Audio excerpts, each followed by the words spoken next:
say. Every time I dream, this is what I see. Alright, so please, if you kind of like this video or you want me to continue with these lessons, please click the subscribe button and click the thumbs up icon. Yeah, and then the notification bell so as to be able to notify you. Okay, I'll ensure I give you some lessons to practice on your own. Alright, so please, let's go straight down. Firstly, we want to be looking at octave. What does octave have to do with the keyboard? Octave actually means eighths, because it's from the word octet. You know, we have things like hex, pence. You get it? We have hexagon, we have pentagon, we have nonagon, we have decagon. You know, we have all those octets, octave. Now, octave actually stands for eighths. The suffers are actually do, re, mi, fa, sol, la, ti, do. So that is actually from do to do. And if you count that, do, re, mi, fa, sol, la, ti, do. Now, that's eighths, okay? Octets. Now, that is what we use to measure the length of the keyboard. As I wrote here, length or size. It helps to know how long your keyboard is. It helps me to know how long your keyboard is, the size or the length of your keyboard. Alright? Now, let's look at it. I hope you can see me.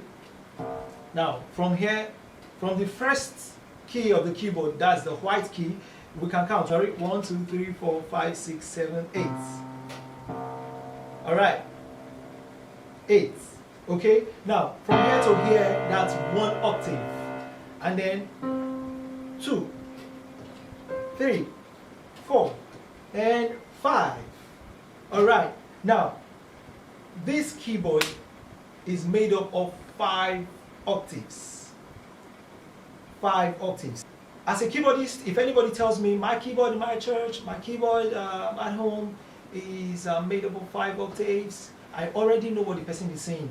The person is telling me the length, and so I know how large or how long it is. Alright, now that is octave. Alright, I hope you catch that. Okay, we'll move to the next, which is the structure of the keyboard. When we're talking about the structure of the keyboard, we are talking about these features. These are the most important features, I mean, the pattern of the keyboard. Now, the keyboard is actually patterned in 2 and 3s. 2 and 3, look at this black stuff that are prominent. You know, this is 2, a group of 2, and a group of 3, group of 2, 3, 2, 3. So I told you, the keyboard is very, very easy to learn. That is why some blind folks, people like the great Stevie Wonder, my hero, my hero, he's very, very good on the keyboard. Kobam Sasoko from Nigeria also is very good at playing the keyboard. Man, these guys are blind, but yet they can play the keyboard. Alright? Now, you too can play the keyboard. If these blind guys can become pro in playing the keyboard, you can do it too. Okay, the structure of the keyboard, you know, before the 2, you have a white, in between, and then you have another white and another white separating the 3, and then you have these blacks, and then you have these 2, and then you have this space, and then you have this. So I can close my eyes and I can tell you the names of the keys of the keyboard. So here is it. Okay, you would say that's the beginning of it, I already know. Okay, now let me show you another one. Okay, now I just touched the 2 groups like I touched from the beginning. I touched another 2 groups, and then I know these are 3 groups and another 2 groups. Okay, and then I can easily just say, okay, behind these 2 blacks is a white, and that's called C, and then you have D, and you have E, and then you have F, and then you have F sharp. Okay, you see that? Very, very easy, isn't it? Please, I want you to click the subscribe button, and then click the thumbs up button, so as to tell me that what I'm doing is good. You can also leave a comment as to know how to improve on my training method. We talked about the pattern of the keyboard, I mean the structure of the keyboard, and now let's move down to the naming of the keys of the keyboard. All right, the naming of the keys of the keyboard, very, very easy. I want you to know that the keyboard is actually named in alphabetical order. All right, and it's actually from A to G. Now, in music, there is nothing like H. From H down to Z, there's nothing like it. Okay, all we have is A to G.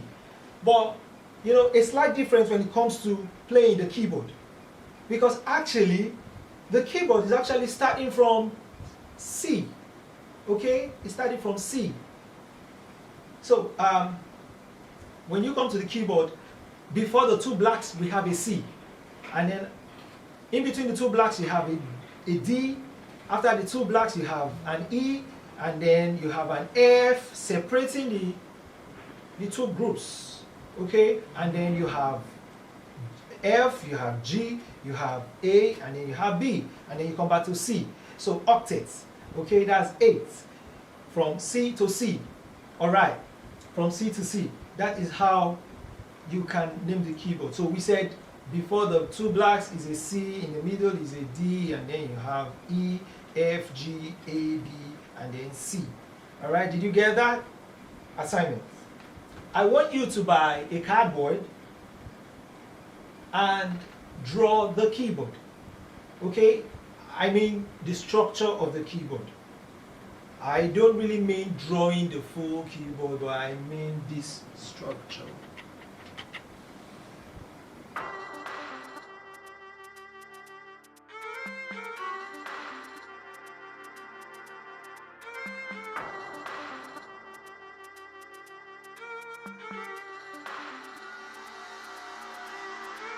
My Lord, my God, my King, your majesty.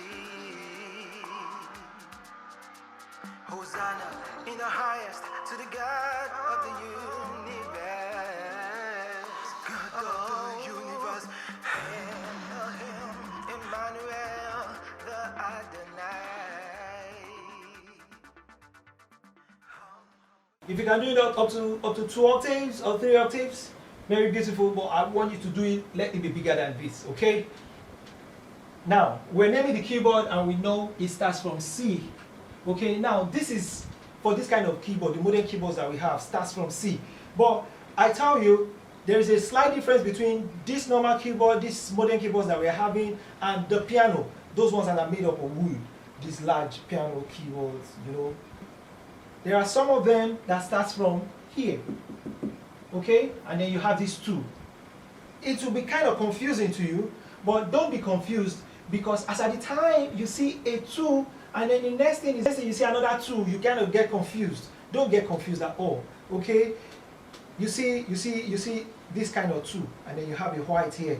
You get a little bit confused. Don't be confused, because you're going to see another 2 here. That tells you that this side, this part of it was cut out, so it started from here.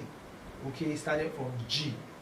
All right, and then you just know that, oh, this is it. Okay, now, having said that, let's come back. Bring your mind back. Please don't forget to hit the subscribe button, and don't forget to hit the thumbs up button. Okay, and the notification bell so we can notify you whenever the next video comes up. Let's name the blacks now. The blacks. You observe that the black is actually 5, 5, 5, 5, 5. All right, that's called paint, because paint stands for 5. Okay. I hope you remember the mathematical terms. Paint, it starts from 5. Okay, and this is 5. That reminds me of scales. All right, that reminds me of scales. Well, we'll get to definition of scales very soon. Paint, pentatonic scale. There is something like pentatonic scale. All right, let's move on. Now, naming the keyboard, the black ones, we are going to name 5 of them because it's a repetition. You know, in a kind of mirror form. It's being mirrored. All right. Okay. Now, this one is called C sharp, because when you are moving from left to right, okay, I'm going to tell you about the 2 beautiful methods of naming the keyboard. All right, I call one the layman method, but sorry, Okay, it's actually not a lemma method. I just call that a lemma method. All right. And then I call the other one a conventional naming method. Okay. Now, the one I call the lemma method is actually the simplest. It's very, very simple. Because when you are moving from left to right, you kind of get to, you know, everything in front is actually a sharp. For example, if I'm here and someone is in front of me and then there is an observer far away, you know, if I call the observer, it might take the observer some time to hear me, or he might hear me a bit faintly. But if somebody who is closer to him calls him, he's going to hear more audibly, isn't it? So that is why the person in front is going to be called a sharp, okay? So this black is either a sharp or a flat. But when you are moving from right to left, we are still talking about the lemma naming method, okay? So we're moving from left to right, it is all these blacks are going to be named according to the corresponding white just behind it, okay? This is C, right? Now this first black is called C sharp because it's directly in front of the C. You get it now? Then we have D, this white is D, right? And then this black in front of the D is called what? D sharp, all right? Because we are moving from left to right. And then we have E, there is nothing in front of E, isn't it? And then we have F, and then this black in front of F is called what? F sharp. And then we have G. And then the black in front of G is called G sharp. And then we have A, and this black in front of the A is called A sharp. And then we have B. Okay? Now the B doesn't have a sharp right here. Okay? Now the symbol notation for sharp is this.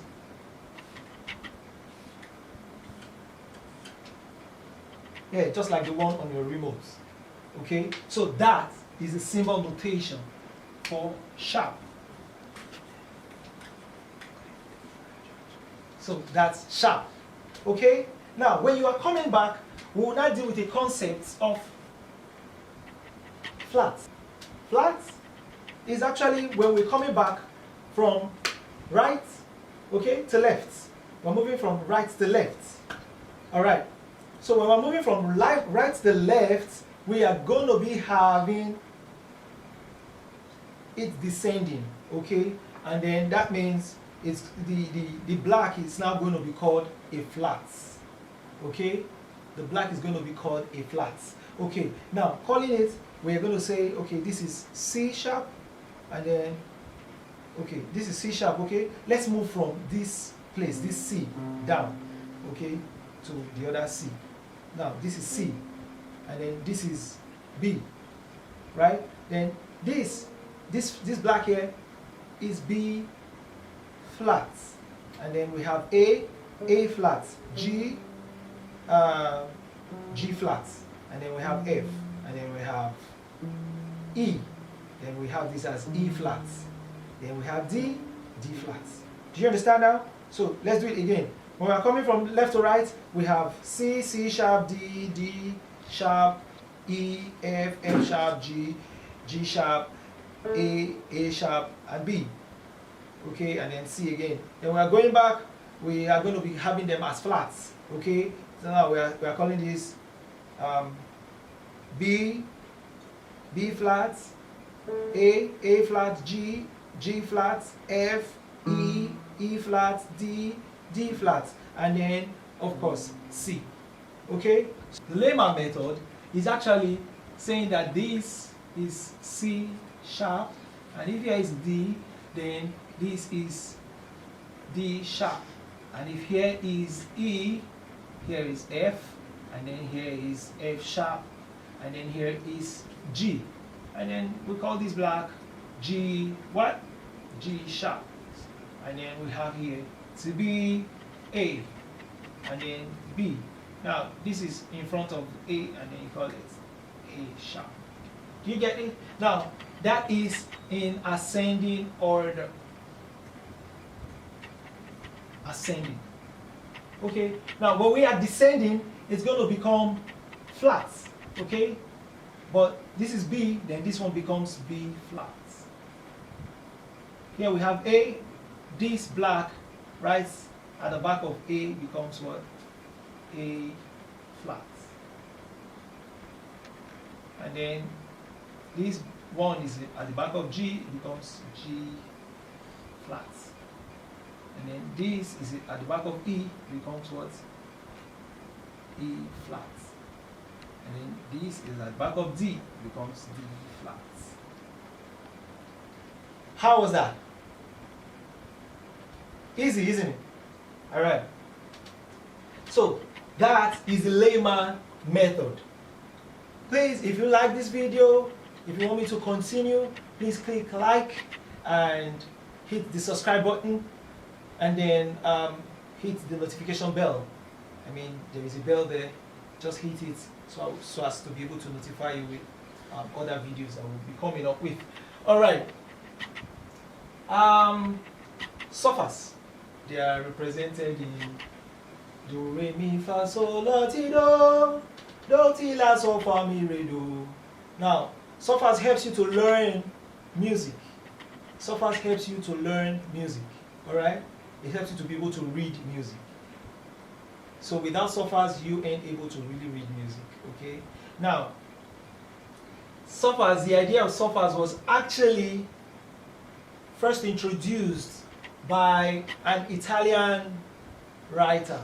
His name is Guido d'Arezzo. Guido d'Arezzo. Okay. Now, what is a scale? But scale, actually from the Latin word, scale means ladder. Okay? So, I'm going to define a scale. A scale is the movement of notes from left to right in an ascending or descending order in a ladder form, from a starting note to a starting note, from a beginning note to a beginning note. Why did I say beginning note to a beginning note? The reason is because we are starting from D, which is Do, and we are ending at D. Okay? That is Do, Re, Mi, Fa, Sol, La, Ti, Do. Starting note to a starting note. The only difference is that this one is the beginning note, I mean is the lower note, and this is the upper note. But it is starting from Do and it is ending on the starting note. So that's why I defined it as, you know, the movement of notes from left to right in ascending or descending order in a ladder form, from a beginning or a starting note to a beginning or a starting note. So with that, we are going to draw the curtain. The next one we're going to be talking about, where we're starting from in the next class, is the idea of tone, tone, semitone, tone, tone, tone, and semitone. So I give you an assignment to draw that on a cardboard paper, something a bit strong. Make sure it's large, so that you can play practically as if you are playing on the keyboard. Now, I have another work for you to do. It's called fingering exercise. Alright? Now, in the fingering exercise, all you need to do is to start from the C. Okay? Before the two blacks is the C. Okay? And before you start that, make sure you do this exercise. You know, you shake your hands so as to make them flexible. You really need them to be flexible. Yeah, you really need them to be flexible. You see what I'm doing now? You need them to be flexible. Then when you've done that, you come to the keyboard. And you're going to be doing this.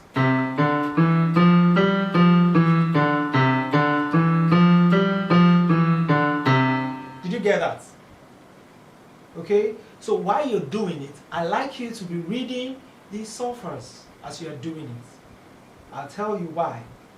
I want you to be reading it alongside, so as to be able to get used to the surfers, so that you just learn with it, you grow with it. It becomes a part of you, so that whenever you need to play anything on the keyboard, you can easily read the surfers while you're playing. And if someone is singing, you can easily tell the person the surfers. So don't leave surfers behind. Surfers helps you to learn music. Alright, so you do that. sol, fa, mi, re, do, re, mi, fa, sol, fa, mi, re, mi, fa, sol, fa, mi, re, do. And then you also use your right.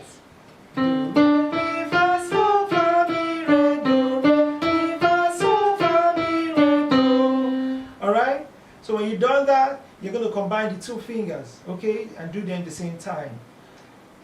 Do, re, mi, fa, sol, fa, mi, re, do, re, mi, fa, sol, fa, mi, re, do, re, mi, fa, sol, fa, mi, re, do, re, mi, fa, sol, fa, mi, re, do.